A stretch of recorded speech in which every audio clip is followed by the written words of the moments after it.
when I reached out to you, I was like, you know what? I really want to talk to people, even though this is an AI podcast. And sure, we'll talk about some of the ways in which you, as a business owner, use AI.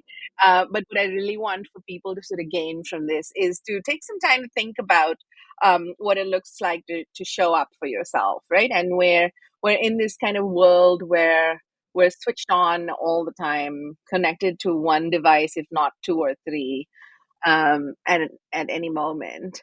Um, and it can be easy to think that finding balance and self care is stuff like putting on a face mask or getting your nails done. But it's a lot more than that, would you say, Paige? Yes, definitely. The screen can be a distraction for sure, but also, and as you teach your audience to use AI, it can also help get you away from the screen. If you're using AI to become more productive, then that may mean you're working on something a little less on your screen, which is a gift. Um, and I agree. It's all about balance. I think setting some intentional boundaries can be key.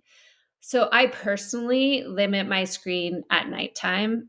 As a postmenopausal woman, getting sleep is like gold to me. And I know that if I'm on my screen after a certain time, and I'm, maybe getting those dopamine hits from Instagram or emails or things that I have to do, then I'm not going to enjoy the quality sleep that's going to help me thrive the next day. So I, set a time, a deadline where I get off my screen, just like I do for my kids.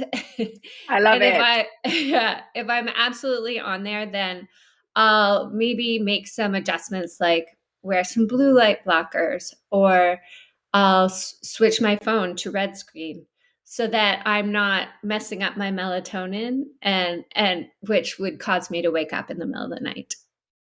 I feel you so hard over there. Like this podcast for years used to be called the 4 a.m. Report, and we named it as a joke because we ourselves would wake up at 4 a.m. worried about something. Poor quality sleep was the theme of that podcast. And then we discovered that we're not alone, right? It's not just one person who has that sort of issue. So, talk to me about what are some of the challenges that you're seeing um, people sort of navigating when it comes to their own sort of self-care and finding balance in their lives. Yeah, again, as it relates to screens, I think a challenge is using it as an avoidance technique. So, how many times have you been a little bit bored and then opened up your Instagram to see what's going on? Or you might come home after a challenging day and just have no energy, like energy depletion, and then throw on some Netflix as an avoidance or distraction technique rather Hmm. than maybe processing, okay, where was I coming from when XYZ happened to me?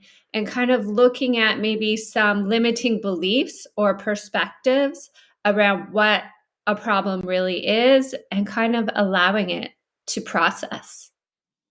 Yeah, it's that's a little painful for many, right? Sitting alone with your thoughts can be so hard, and I understand the avoidance. I certainly indulge in the avoidance myself on occasion. Yeah, we've been programmed to want to avoid pain rather than like embrace it or emotion. I remember for so many years, like I thought crying was something bad.